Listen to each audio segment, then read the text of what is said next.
President-elect Donald Trump, and I congratulated him on his great victory. We talked about the work ahead of us and the importance of bringing this country together.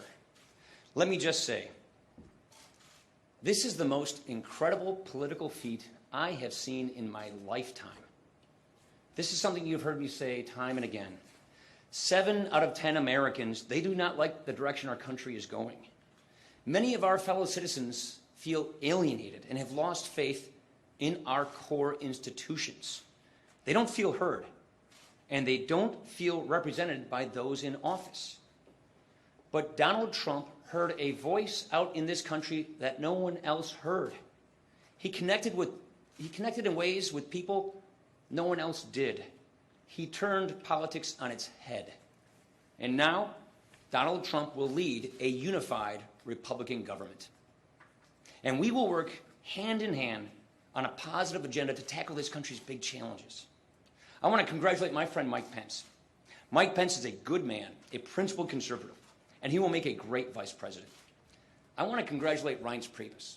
You need to know how proud we are in Wisconsin of Reince Priebus. What he has done to rebuild our party is remarkable. I want to congratulate Mitch McConnell and our Republican colleagues in the Senate. I want to congratulate Ron Johnson, something that we worked so hard here at home on his victory.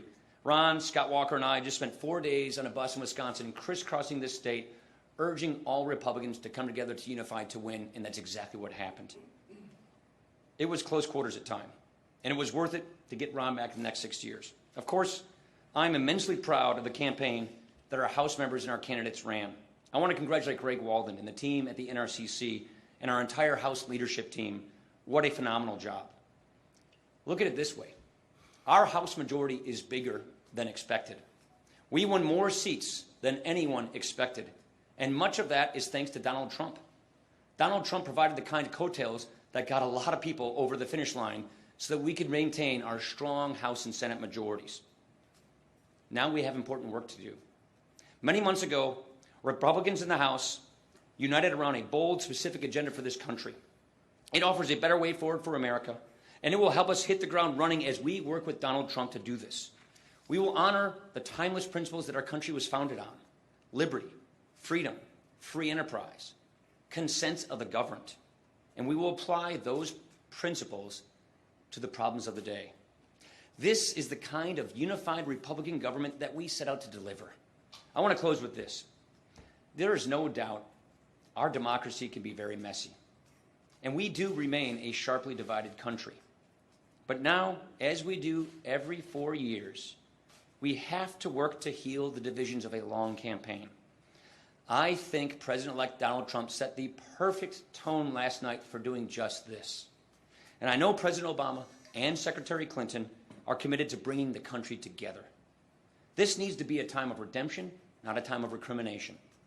We all need to rededicate ourselves to making America great and making it a more perfect union. With that, let me take your questions. Kelly O. During the campaign, were times when you were critical of Donald Trump and said you could no longer defend him. Today, clearly, you are embracing him. Some of your colleagues were critical of you, thinking you had not embraced Donald Trump enough during the campaign. Is your relationship with the president-elect and your conservatives in the House intact? Yes, it is. I think our relationship's fine. I've spoken with Donald twice in the last 18 hours. We spoke last night. We spoke again this morning. I spoke with my good friend Mike Pence twice as well. I think we are going to hit the ground running. We are already talking about getting our transitions working together. We're very excited. Look, Kelly, when I say 7 out of 10 Americans don't like the direction the country's going, they just voted.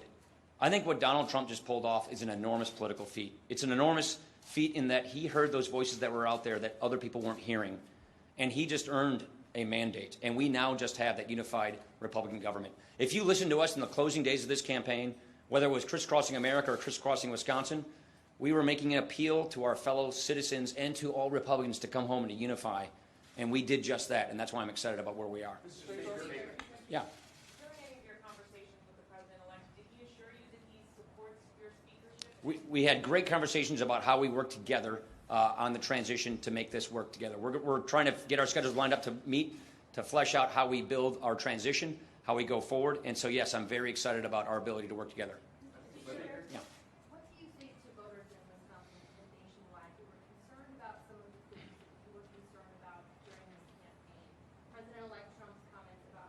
Yeah. Muslims and Latinos. What do you say to people who are concerned? I'll say to Wisconsinites what I said to Wisconsinites before the election. Look at these issues. Look at the potential for our country. Look at the direction we've been going. Look at the direction we need to go. And look at what a unified Republican government can get you.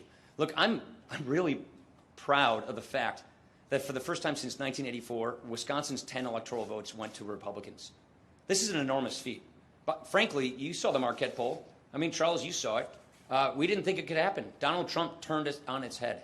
Donald Trump delivered the 10 electoral votes. And by the way, he helped elect a strong majority in the Senate and a strong majority in the House. Charles. So let me ask you about that. Do you feel, you said use the word mandate, you're going to repeal and replace Obamacare? How quickly, how soon, what does it look like? And what do you say to those folks that just don't feel like he is going to be their president? I think after a tough campaign where people believed that they were pitching so hard from one side or the other, the time is to heal and to unify. This health care law, Charles, is not a popular law. This health care law is collapsing under its own weight. And so to your specific question about repealing and replacing Obamacare, this Congress, this House majority, this Senate majority has already demonstrated and proven we're able to pass that legislation and put it on the president's desk. Problem is, President Obama vetoed it. Now we have President Trump coming who is asking us to do this. So with unified Republican government, we can fix this. We can fix these problems. Look, it's not just the health care law that we can replace, because we now have shown the willingness and the ability to do it. There are so many more things that I'm excited about. Think about the laid-off coal workers now who see relief coming. Think about the farmers here in Wisconsin who are being harassed by the EPA and the waters of the USA. Think about the ranchers in the West who are getting harassed by the Interior Department, or the laid-off timber workers. There is relief coming. This is good for our country. This means that we can lift the oppressive weight of the regulatory state. We can restore the Constitution. Think about the conservative, Constitution-respecting judges that will be nominated. This is very exciting. Tim. Mr.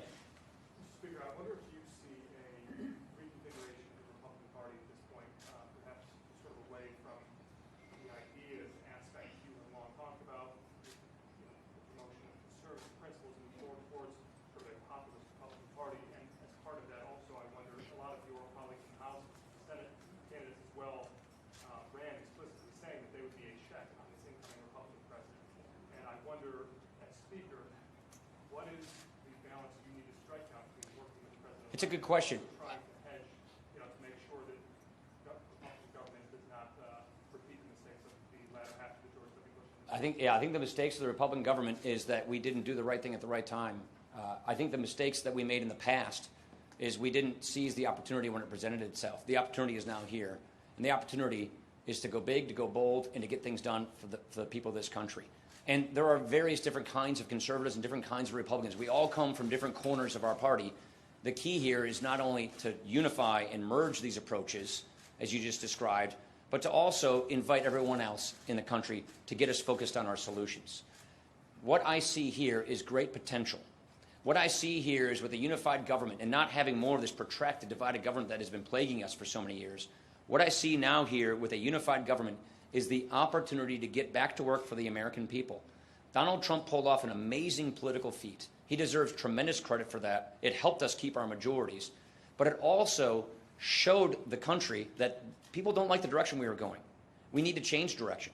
And what I'm excited about is we in Congress, along with our nominee, who is now the president-elect, offered a very specific and clear and coherent agenda on which direction we should take the country.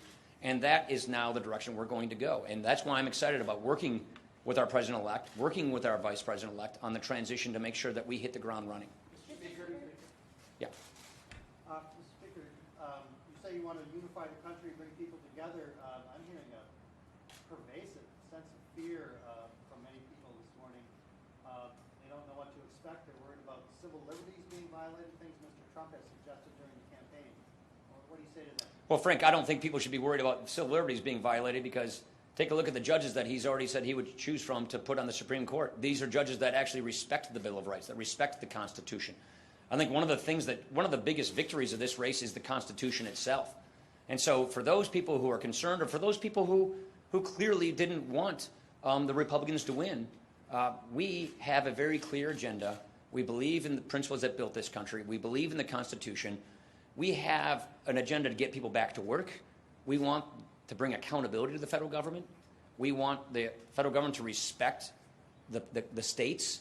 This is exciting. And so for those people who are concerned, this is a time to unify, this is a time to heal. And I think, again, our president-elect, he set the right tone last night with his speech, which was to be magnanimous, to be presidential, and to bring people together. Jake. You keep saying you're going to work with him on the transition. Just to be clear in his stance, you intend to run for speaker? Yes. And Donald Trump's people running his campaign.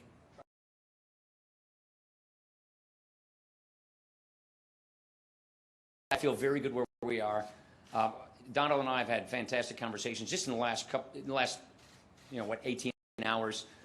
Mike Pence and I had a great conversation about the transition, meaning how do we make sure that when his hand comes off the Bible, when he's sworn in as president, we are hitting the ground running. And we are very excited about working with him to make sure that that's the case. Last question.